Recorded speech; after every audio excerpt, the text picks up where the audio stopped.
Lalu implementasi dari berwawasan global itu sendiri, misalkan tadi Bapak Ino contohkan, itu apakah sudah ada bukti nyata dari implementasi itu tadi?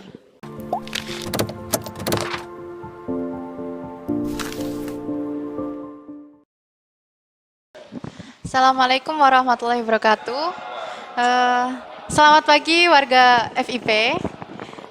Selamat datang di podcast kami, podcast Bima bersama Bapak Dekan, Bapak Ino Angga Putra.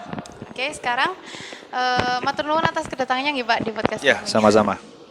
Oke, jadi di podcast perdana kami nih Pak, kami itu ingin memperkenalkan FIP ke warga FIP pada khususnya dan orang yang di luar eksternal, eksternal Oke, eksternal. dari warga FIP yang ngoten. Jadi saya perkenalkan secara singkat, Unwaha niku adalah salah satu perguruan tinggi swasta yang berada di bawah naungan Pondok Pesantren Bahrul Ulum. Nah, Unwaha sendiri itu membawakan misi menjadi Global University. Nah, di sini saya ingin menanyakan nih Pak, Global University yang dimaksud itu seperti apa? Oke, terima kasih Mbak. Terkait dengan Global University ya, Unwaha memang mengusung terkait dengan Global University. Itu apa Global University?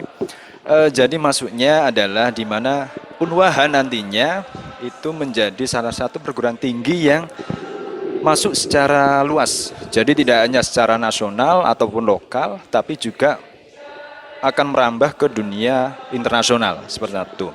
Nah, hal ini selaras dengan visi dan misi dari Unwaha sendiri dan juga moto dari Unwaha sendiri, yaitu berwawasan global dan berkarakter Islami.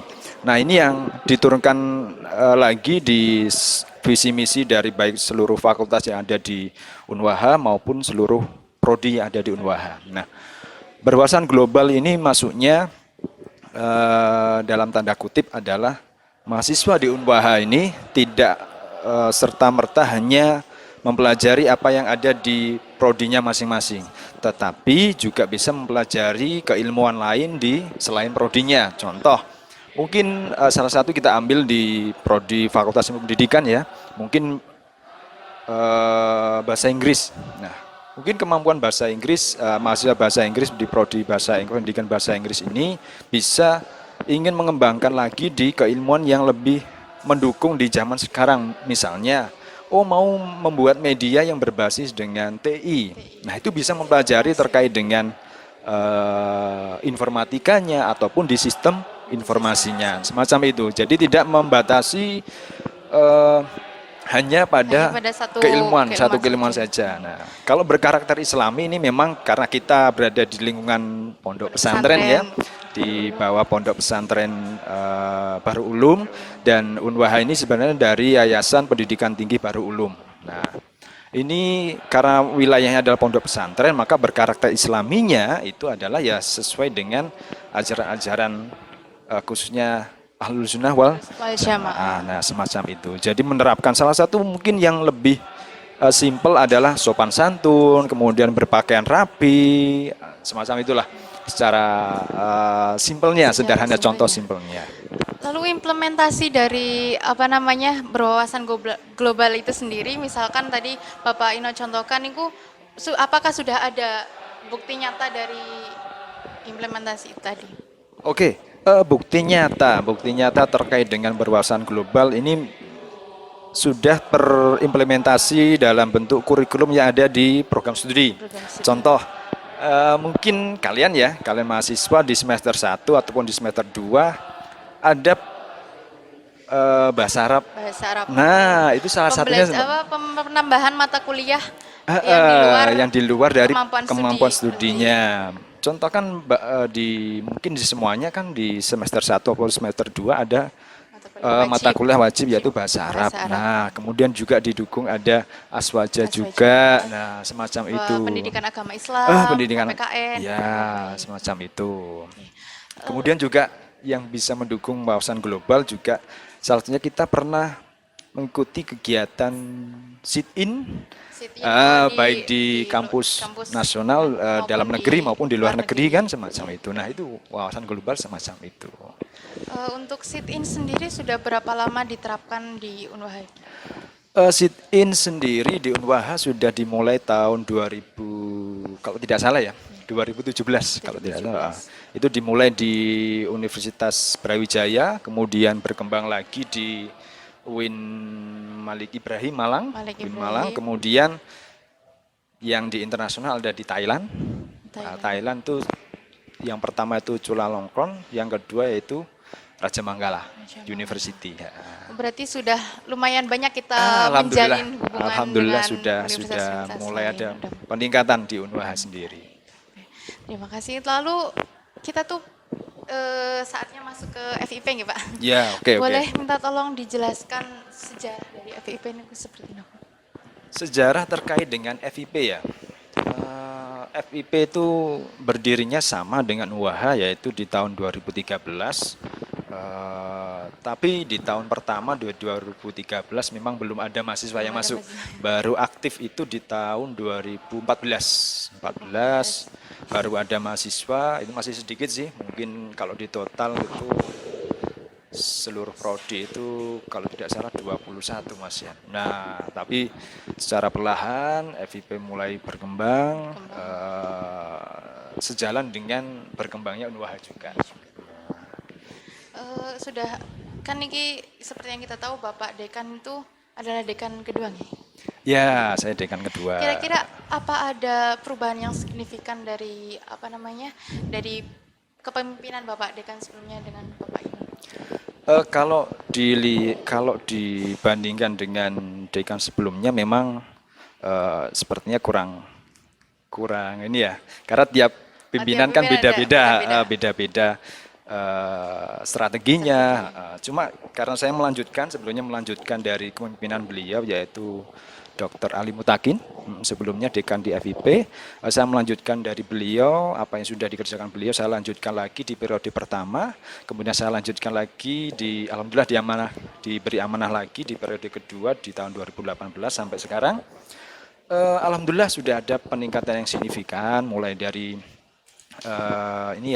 dari jumlah mahasiswa, kemudian ke profesionalisme dosen-dosennya. Baik, ini memang sejalan dari visi dan misi FIP ya. Kita sudah meluluskan tiga kali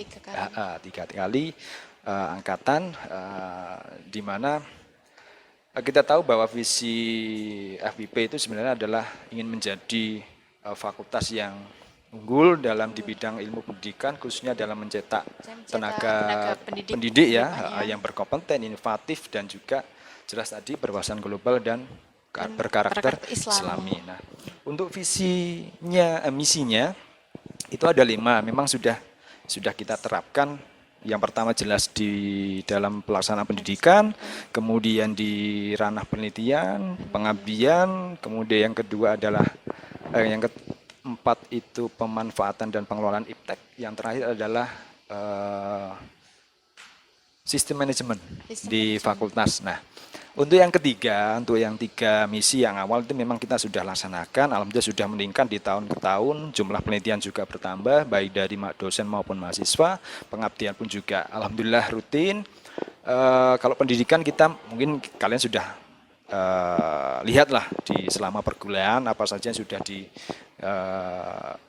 pembelajaran yang sudah kalian rasakan di Unwaha ini, khususnya di FIP. Kemudian yang misi keempat dan kelima ini memang agak kurang ini ya. Memang kalau yang keempat masih tahap pengembangan.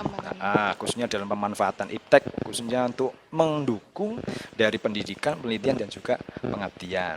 Nah, ini masih kita kembangkan lagi. Sedangkan yang kelima memang ini rencananya alhamdulillah karena sudah ada dari Unwaha sendiri sudah mendukung pelaksanaan dari manajemen mutu, makanya di kelima ini di fakultas sudah mulai ada kegiatan manajemen mutu. Manajemen mutu ini gunanya untuk mendukung mutu atau kualitas yang ada di program studi yang di bawah Fakultas Ilmu Pendidikan. Seperti yang Bapak jelaskan tadi di poin 4 ada pengembangan iptek itu, apakah kita akan menuju ke teknologi 4.0? Oh, ini revolusi Nggih, industri ya? revolusi Oke, industri nggih. revolusi industri.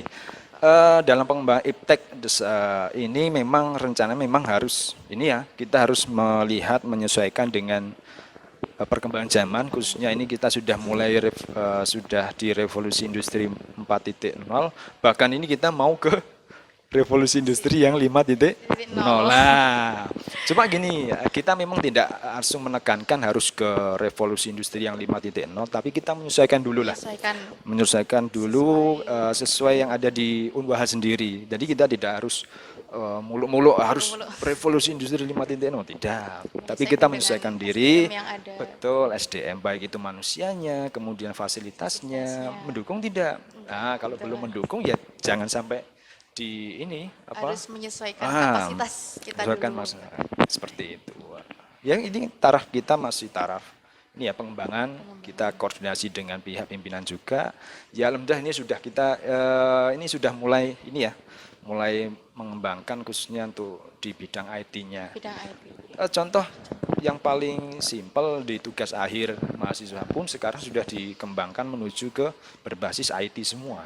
Nah, itu Seperti apa kesalahan. nih Pak? Tugas Tugas akhir berbasis tugas IT. akhir mahasiswa mungkin yang lebih ini ya pemanfaatan dari ini ya e-modul, kemudian ini media Pembelajaran.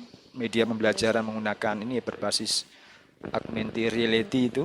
Nah, ketika disorot dengan HP, dia bisa muncul kayak itu loh permainan itu loh, Kayak game. permainan. Jadi ya seperti saya pernah lihat itu tingkat kita juga sudah menerapkan itu. Nah, itu salah Kayak satu bikin contohnya aplikasi itu. dengan pembelajaran. Salah satu contohnya seperti itu ya. Baik, jadi kita alhamdulillah sudah cukup apa namanya dalam mengikuti revolusi industri itu ya sudah dikategorikan cukup untuk bisa melangkah ke langkah Ya, selanjutnya. betul betul betul. Apa namanya untuk pengabdian itu sendiri apakah kita nantinya bekerja sama dengan sekolah-sekolah langsung menyalurkan alumni-alumni atau seperti apa Pak? Atau Ini pengabdian bagaimana?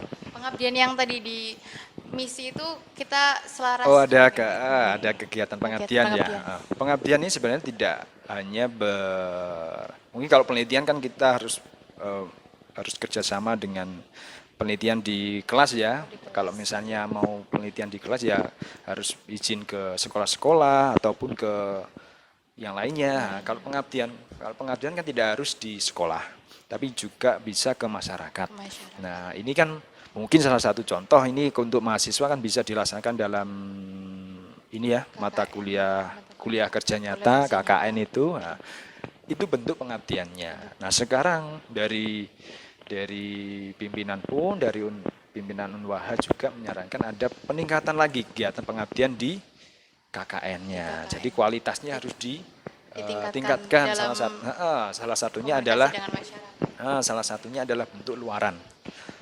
Luaran KKN itu harus berupa artikel ataupun produk. Produk tepat guna lah istilahnya, teknologi tepat guna. Kalau di dosen itu memang tidak serta-merta harus di sekolah tidak, tapi bisa ke Universitas yang lain atau- masyarakat. oh, masyarakat. Betul. Jadi sebenarnya kalau pengabdian memang harus dituntut harus yang sesuai dengan prodinya, tapi kalau memang tidak itu bisa kerjasama dengan Kerjasama dengan prodi lain dosa semacam itu. berarti tidak melulu pengabdian itu tentang sama mengajar, tapi kita juga mengedukasi masyarakat dalam bentuk yang berbeda. Betul, betul Tidak. sekali. Eh, eh, untuk yang selanjutnya nih Pak, untuk menghadapi perkuliahan yang online seperti ini, apa panjenengan ada saran atau kan Oke. berpengaruh banget gitu Iya, iya, kepada iya. pembelajaran kita. Ini ya pembelajaran daring ya. Iya, Oke. daring. Ini memang semuanya sedang Frustate. tidak hanya di Unwaha tapi Unwaha, di di semua kampus seluruh kampus. perguruan tinggi memang menggunakan pembelajaran daring. Nah, pembelajaran daring di sini ya kita sebenarnya fleksibel sih sebenarnya. Jadi mengikuti gaya belajar dari mahasiswa. Nah, kita memang tidak bisa menekankan harus menggunakan misal contoh video conference ya, misal Zoom meeting atau Google Meet ya, semacam itu yang menggunakan harus visual semacam itu. Memang itu apa ya? Memang itu sangat bagus sih. Contohnya untuk menghindari supaya pandemi COVID ini segera berakhir lah, mengurangi semua. Cuma ya itu memang karena tiap kegiatan mesti ada kendalanya, salah satunya di situ. Memang kalau memakai online secara video conference juga memakan biaya ini kan ya, biaya kuota lah, internet. Kuota internet. Itu kan terkendala di mahasiswa kan sebenarnya. Kadang itu juga apa namanya signal error atau seperti apa gitu kan, itu berpengaruh juga psikologis kita juga. Aduh, gimana ini kuliahnya gitu. Iya. Tapi kalau misalnya cuma satu kali ataupun selama perkuliahan tidak harus menggunakan itu, ya sebenarnya tidak masalah sih sebenarnya. Mungkin cuma empat kali menggunakan video conference ataupun nanti diselingi dengan ada yang di grup WA ataupun dengan kegiatan yang lainnya, kan bisa semacam itu. Nah ini memang masih perlu ada pengkajian lagi khususnya di Unwaha pelaksanaan pembelajaran daring. Tapi alhamdulillah ini selama ini ya 1 tahun ya. Alhamdulillah 1 tahun ini alhamdulillah sudah ada kemajuan lah. Mahasiswa juga mengerti terkait dengan kendala yang dihadapi selama pembelajaran daring. Dosen pun juga semacam itu. Memang efeknya memang ini ya sangat apa ya, mengena khususnya untuk mahasiswa, aspeknya mahasiswa dalam menguasai materi perkuliahan, begitu juga dalam hal penilaian juga. Dosen juga kadang iya, ini kadang ini mau gimana lagi, harus banyak pemakluman. Ya maklum, terus ya fleksibel lah. Ya, dosen sudah tahu lah cara metode yang pas untuk mengajarkan di tiap kelasnya kan. Dosen yang tahu karakter mahasiswanya bagaimana, kondisinya bagaimana, yang tahu kan dosen masing-masing. Metode yang diterapkan juga harus disesuaikan dengan mahasiswa. Nah, betul sekali. Jadi fleksibel aja lah kita. Tapi yang penting tetap semangat ya untuk mahasiswa semuanya ya, khususnya di Fakultas Ilmu Pendidikan. Jangan mengeluh kalau ketika nanti pembelajaran daring, karena kita masih pembelajaran daring ya, semi daring lah. Ada beberapa tatap muka, ada jadwal tatap muka. Nah, ada jadwal tatap muka, ini bagus ya.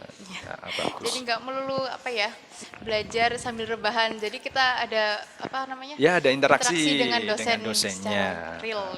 Yang penting kalian harus tetap semangat. Baik, Pak. Sekiranya sekian dari yang bisa kita perkenalkan tentang FIP. Terima kasih banyak Bapak Ino atas waktunya dan motivasinya. Yep. Semoga kita bisa berjumpa di topik yang lain yang lebih menarik.